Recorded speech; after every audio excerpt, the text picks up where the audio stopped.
Hello students, आज का thermodynamics का सेकंड लेक्चर है। इससे पहले हम लोगों ने देखा था थर्मोडायनामिक्स किसे कहते हैं, ठीक है, थर्मो इक्विलिब्रियम क्या होता है and zeroth law of thermodynamics क्या होता है, ये सब कुछ देखा था। राइट नाउ टुडेज लेक्चर हम लोग कुछ टर्मिनोलॉजी देखेंगे, मीनिंग्स देखेंगे, प्रोसेसेस देखेंगे। ओके सबसे पहले देखते हैं इंटरनल एनर्जी क्या होता है। ओके सो किसी भी सिस्टम में मॉलिक्यूल्स होते हैं लार्ज नंबर ऑफ। कोई भी सिस्टम सॉलिड हो सकती है, लिक्विड हो सकती है, गैसेस हो सकती है। ओके मैंने यहाँ पर एक सिस्टम ली, तो सिस्टम के अंदर क्या होते हैं, लार्ज नंबर ऑफ मॉलिक्यूल्स ना, बहुत सारे ऐसे मॉलिक्यूल्स रहेंगे। ओके सो अगर मैं सॉलिड की बात करूंगी तो ये मॉलिक्यूल्स ज्यादा हिलेंगे नहीं, एज इट इज रहेंगे, लेकिन वाइब्रेट होंगे। अगर मैं लिक्विड की बात करूंगी तो वो मॉलिक्यूल्स मूव भी होंगे। गैसेस में तो वो बहुत ज्यादा डिस्टेंस के साथ रहते हैं। ओके सो ये जो मॉलिक्यूल्स है वो कंटिन्यूअसली मूव होते रहेंगे। तो इसके अंदर एक एनर्जी एसोसिएट है ना, इसके अंदर क्या है, एक एनर्जी है, तभी ये मूव कर पा रहे हैं। राइट एक कंटिन्यूअसली रैंडम डायरेक्शन में क्या हो रहे हैं, मूव हो रहे हैं। सो इसके अंदर जो एनर्जी है, energy associated with the random disordered motion, energy associated with random disordered motion of molecules. Okay उसको हम क्या कहेंगे, इंटरनल एनर्जी। देखो एक जो मोलिक्यूल्स है सिस्टम के अंदर, वो क्या कर रहे हैं, मूव कर रहे हैं, दैट मीन्स एक किसमें है, मोशन में है ना। ओके और ये कैसे मूव कर रहे हैं, ऑर्डर्ड में मूव कर रहे हैं क्या, नहीं, इसका जो मोशन है वो रैंडम है एंड डिसऑर्डर्ड पोजीशन में है। ओके सो इसके अंदर जो एनर्जी है उसको हम लोग क्या कहेंगे, इंटरनल एनर्जी। कैसी एनर्जी, लेकिन मूविंग मोलिक्यूल्स की, कैसी, मूविंग मोलिक्यूल्स। समझ में आया। सो इंटरनल एनर्जी को हम लोग डिफाइन कैसे करेंगे,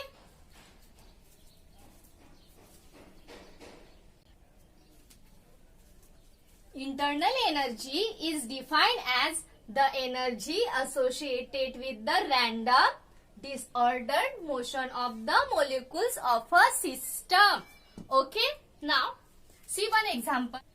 मैंने एक टेबल लिया, ओके इस टेबल के ऊपर मैंने क्या लिया, एक ग्लास। ओके ना इस ग्लास में वाटर प्रेजेंट है। ओके ना क्या दिख रहा है आप लोगों को, ऑब्जर्वेशन, एक ग्लास इस टेबल के ऊपर रेस्ट पोजीशन में है। राइट सो इसकी काइनेटिक एनर्जी क्या होगी, 0 होगी, एंड हम लोग इसकी पोटेंशियल एनर्जी भी क्या लेते हैं, 0 लेते हैं। ओके लेकिन इस ग्लास के अंदर जो वाटर प्रेजेंट है, देखो ये मॉलिक्यूल्स है। राइट ये जो मॉलिक्यूल्स है वो तो मोशन में है। ओके सो इसकी जो टोटल एनर्जी रहेगी हर एक मॉलिक्यूल की, मतलब यहाँ पर एक मॉलिक्यूल है, यहाँ पर एक, दूसरा, तीसरा, ये क्या है, रैंडम मोशन में चल रहे हैं। राइट मतलब ग्लास के अंदर जो मॉलिक्यूल्स है उनके अंदर तो कुछ ना कुछ तो काइनेटिक एनर्जी है। राइट समझ में आ रहा है। सो किसी सिस्टम के अंदर जो मॉलिक्यूल्स रहते हैं उनके अंदर क्या रहती है, सम एनर्जी प्रेजेंट रहती है, और उनको हम लोग क्या बोलते हैं, इंटरनल एनर्जी। लेकिन ये एनर्जी किसी भी टाइप की हो सकती है, एनर्जी के बहुत सारे टाइप्स होते हैं। वो मोशन में है ना मॉलिक्यूल्स, तो इसके अंदर ट्रांसलेशनल एनर्जी हो सकती है, रोटेशनल एनर्जी हो सकती है, थर्मल एनर्जी हो सकती है। राइट ये सारे क्या एनर्जी के फॉर्म्स हैं। अगर वो मॉलिक्यूल्स मोशन में है तो उनके अंदर इतने सारे एनर्जी हो सकते हैं। हर एक मॉलिक्यूल के अंदर एक मॉलिक्यूल मूव कर रहा है तो उसके अंदर ट्रांसलेशनल एनर्जी हो सकती है, रोटेशनल हो सकती है, थर्मल हो सकती है एनर्जी। तो पूरे मॉलिक्यूल्स की अगर मुझे टोटल एनर्जी अगर निकालना है, पूरे मॉलिक्यूल्स की क्या निकालनी है, total energy. So total energy क्या होगी, internal energy of that system. Okay clear. Now see more examples.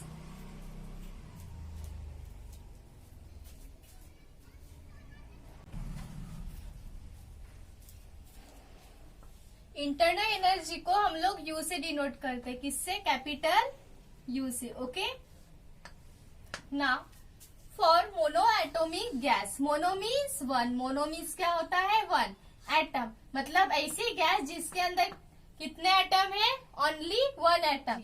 Okay organ के अंदर कौन सी एनर्जी होगी? Translational kinetic energy having linear motion. Okay, now for polyatomic gases, for example carbon dioxide. Carbon dioxide के compound के अंदर जो internal energy रहेगी वो किसके कारण रहेगी? Rotational and vibrational kinetic energy in addition to translational kinetic energy. Means इसकी जो टोटल एनर्जी रहेगी वो रोटेशनल, वाइब्रेशनल एंड ट्रांसलेशनल तीनों एनर्जी का सम होगा. Okay, due to intermolecular force of attraction between molecules of solids and liquid. जो solid and liquid molecules होते हैं, दो मोलिकुल्स लिए मैंने, तो इन दोनों के बीच में फोर्स ऑफ अट्रैक्शन होगा. Okay, so due to intermolecular force of attraction between the molecules of solid and liquid, हम लोग क्या कंसिडर करते हैं? Only potential energy. इसके अंदर की हम लोग कौन सी एनर्जी को कंसिडर करते हैं? Only potential energy. ठीक है, this is all about internal energy. क्या पढ़ा इंटरनल एनर्जी में हम लोगों ने? कि कोई भी system large number of molecule से बनी होती है और ये जो मोलिकुल्स होते हैं वो रैंडमली मोशन में रहेंगे. ये जो मोलिकुल्स है वो रैंडमली कैसे हो रहे? मूव हो रहे डिसऑर्डर्ड में. So energy associated with this molecules called the internal energy and the symbol is capital U. Okay,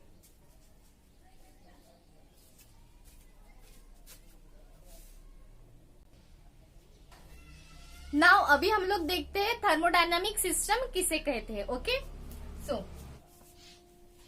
देखो मैंने एक टेबल ले लिया. इस टेबल के ऊपर एक ग्लास रख दिया. ओके, इस ग्लास के अंदर मैंने एक कुछ क्वांटिटी में वाटर को फिल कर दिया. ओके, नाउ इस ग्लास के अंदर जितना वाटर फिलअप है उसको हम लोग क्या कहेंगे? सिस्टम. क्या कहेंगे? सिस्टम. ओके, और ये जो सराउंडिंग एरिया है, ये टेबल, ये जो एयर है सराउंडिंग, इसको हम लोग क्या कहेंगे? सराउंडिंग. क्या कहेंगे? सराउंडिंग. और क्या कह सकते हैं? इन्वायरमेंट. क्या कहेंगे? इन्वायरमेंट. एंड सिस्टम और सराउंडिंग के बीच में क्या है? एक ग्लास की जो बाउंड्री है ना, दिख रहा है? सिस्टम एंड सराउंडिंग के बीच में कौन है? एक ग्लास की क्या है? बाउंड्री. तो इसको हम लोग क्या कहेंगे? System boundary. क्या कहेंगे? System boundary. समझ में आ रहा है? एक कंटेनर में मैंने वाटर लिया तो वाटर क्या हो गई? वो सिस्टम होगी. एक क्या हो गई? सिस्टम होगी. एंड इसको छोड़ के बाकी जो एरिया रिमेन है उसको हम लोग क्या कहेंगे? सराउंडिंग या फिर इन्वायरमेंट. और दोनों के बीच में जो एरिया है इस ग्लास का आउटर सरफेस, इसको हम लोग क्या कहेंगे? Boundary. Okay, clear? For example अभी जो ये चौक का डब्बा है इसके अंदर नंबर ऑफ चॉक्स है. सो ये जो नंबर ऑफ चॉक्स जो है इस बॉक्स के अंदर, इसको हम लोग क्या कहेंगे? सिस्टम. एंड इस चौक को छोड़ के जो सराउंडिंग एरिया है इसको हम लोग क्या कहेंगे? सराउंडिंग और इन्वायरमेंट. इस number of chalks and surrounding के बीच में कौन है? ये बाउंड्री है ना बॉक्स की. Okay, clear? नाउ एक बात बताओ, अभी ये जो मॉलिक्यूल्स है ये बहुत सारे हैं, कलेक्शन है ना. ओके, यहाँ पर इस बॉक्स में चॉक का नंबर ऑफ कलेक्शन है, दिख रहा है? नंबर ऑफ कलेक्शन है. और ये मिलकर क्या बना रहे हैं? एक यूनिट बना रहे. क्या बना रहे हैं? यूनिट. ओके, अगर आप लोगों का फ्रेंड का 10 लोगों का ग्रुप है फ्रेंड सर्कल का, तो ये मिलकर क्या बनाएंगे? यूनिट. क्या बनाएंगे? यूनिट. और एक ऐसी सिस्टम बन जाएगी कि ये अपनी एनर्जी किसको देगा? सराउंडिंग को, या फिर सराउंडिंग से कुछ अमाउंट ऑफ एनर्जी खुद लेगा. दैट मीन्स यहाँ पर क्या होगा? एक्सचेंज ऑफ एनर्जी होगा. क्या होगा? Exchange of energy. मीन्स इस सिस्टम के अंदर एक एबिलिटी होगी कि वो सराउंडिंग के साथ क्या करे? एनर्जी को एक्सचेंज करे. फिर से एक बार, अगर मैंने एक कोई सिस्टम ली, सिस्टम के अंदर जो भी मेरा कंटेंट है, ऑब्जेक्ट है, नंबर ऑफ कलेक्शन, वो क्या फॉर्म करेगा? यूनिट फॉर्म करेगा.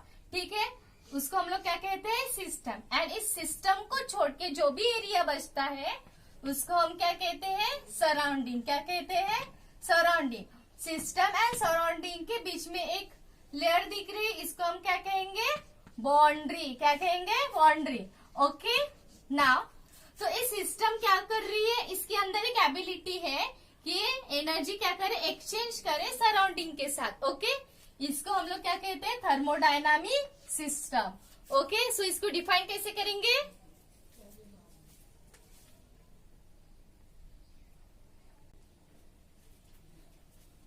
it is a collection or a group of objects that can form a unit which have ability to exchange energy with its surroundings.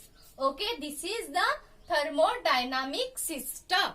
Okay, now अभी मैंने एक system ली यहाँ पर। Okay, ये क्या बन गई, यहाँ पर जो कंटेंट लूंगी मैं वो क्या बनाएगा, सिस्टम बनाएगा, एंड जो इसका रिमेनिंग पोर्शन है वो क्या बनाएगा, सराउंडिंग। सो सिस्टम के अंदर कौन सी एबिलिटी है कि वो सराउंडिंग के साथ क्या करे, एनर्जी को एक्सचेंज करे। ओके, सो इस सिस्टम सराउंडिंग के साथ किस तरीके से एनर्जी को एक्सचेंज कर सकती है, उस हिसाब से इस थर्मोडायनामिक सिस्टम को 3 इसमें क्लासिफाइड किया गया है, open system, close system and isolated system. Okay, अभी हम लोग उसको देखेंगे। ओके,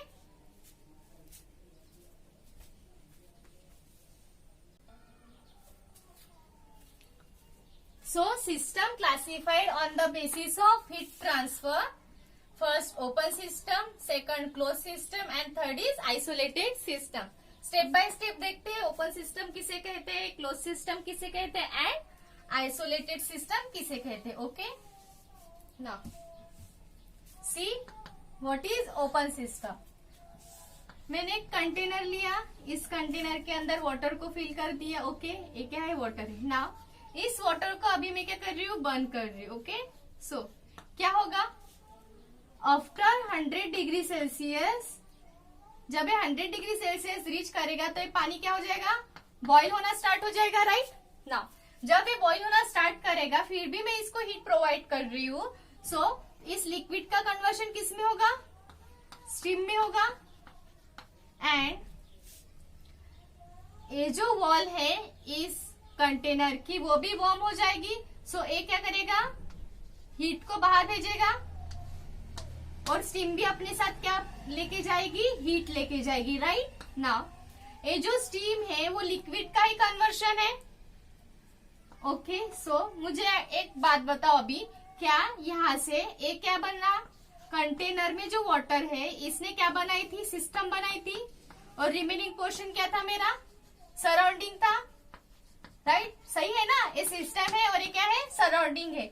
जब हम इस पानी को बॉईल कर रहे हैं तो क्या होगा, बहुत ज्यादा बॉईल होने के बाद 100 डिग्री सेल्सियस के बाद इस लिक्विड का कन्वर्शन किस में हो जाएगा, स्टीम में हो जाएगा। मतलब ये लिक्विड क्या होगा, स्टीम में कन्वर्ट होके बाहर जा रही है। मतलब ये जो लिक्विड का जो मटेरियल है, मैटर है, मैटर क्या हो रहा है, सिस्टम टू सराउंडिंग जा रहा है, सिस्टम टू सराउंडिंग जा रहा है, उसके साथ साथ हीट भी जा रही है, इस वॉल ऑफ कंटेनर से भी निकल रही है हीट, इस सिस्टम के साथ भी हीट जा रही है। सो इस सिस्टम में matter and heat, that means matter and energy, heat energy है ये। सो दैट मीन्स इस in this system matter plus heat energy दोनों सिस्टम टू सराउंडिंग जा रहे हैं। सो ऐसे सिस्टम को हम लोग क्या कहते हैं, ओपन सिस्टम, जिस सिस्टम में हीट एंड एनर्जी दोनों एक्सचेंज हो रहे हो सिस्टम एंड सराउंडिंग के साथ। ओके, ऐसी सिस्टम को क्या कहेंगे हम लोग, ओपन सिस्टम। सो कैसे लिखेंगे इसके बारे में,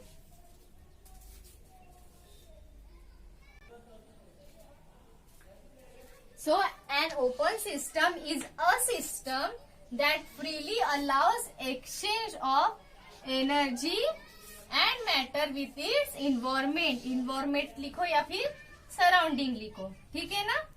ओके, ना अभी हम लोग देखते हैं what is the,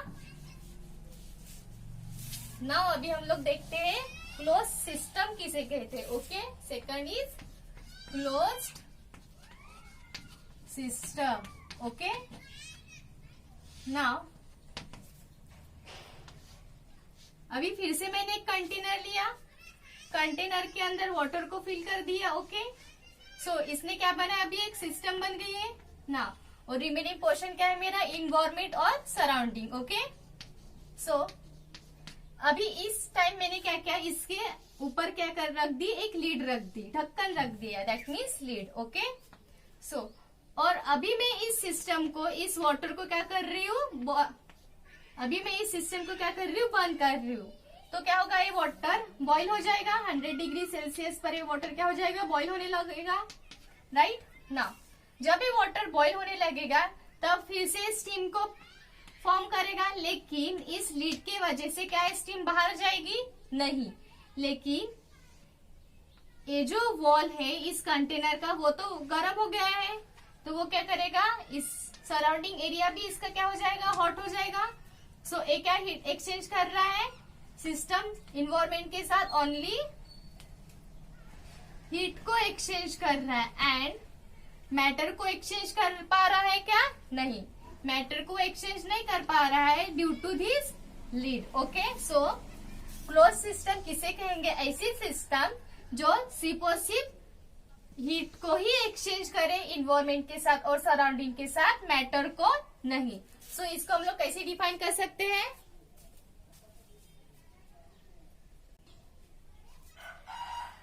so close system किसे कहेंगे, it is a system which does not allow the exchange of matter but allows energy to be transferred. Okay now see isolated system किसे कहते हैं। Okay third one is isolated system.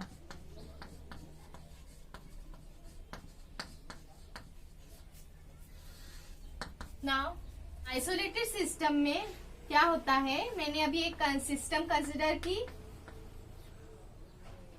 और जो remaining portion है वो क्या होगा, surrounding होगा, या फिर इसको हम और क्या कह सकते हैं, इन्वायरमेंट। ओके नाउ इस सिस्टम को मैंने क्या कर दिया, आइसोलेट कर दिया। आइसोलेट कर दिया मीन्स अभी ये सिस्टम सराउंडिंग को ना ही एनर्जी दे सकती है ना ही मैटर को एक्सचेंज कर सकती है। ओके सो ऐसी सिस्टम जो सराउंडिंग के साथ ना ही मैटर को एक्सचेंज करेगी ना ही एनर्जी को एक्सचेंज करेगी। For example thermos flask. Thermos flask क्या करता है, ये पूरा आइसोलेशन रहता है ना, पूरा आइसोलेटेड एरिया रहता है, ना ही मतलब यहाँ पर जो हॉट चीज है वो हॉट ही रहेगी और कोल्ड चीज क्या रहेगी, कोल्ड ही रहेगी। मतलब ये सिस्टम, अभी इसने क्या बनाया, एक सिस्टम बनाया, ये सिस्टम इन्वायरमेंट के साथ किसी भी तरीके का एनर्जी और मैटर को एक्सचेंज करेगा क्या, नहीं। तो ऐसे सिस्टम को हम क्या कहेंगे, isolated system. Okay so isolated system को कैसे डिफाइन करेंगे हम,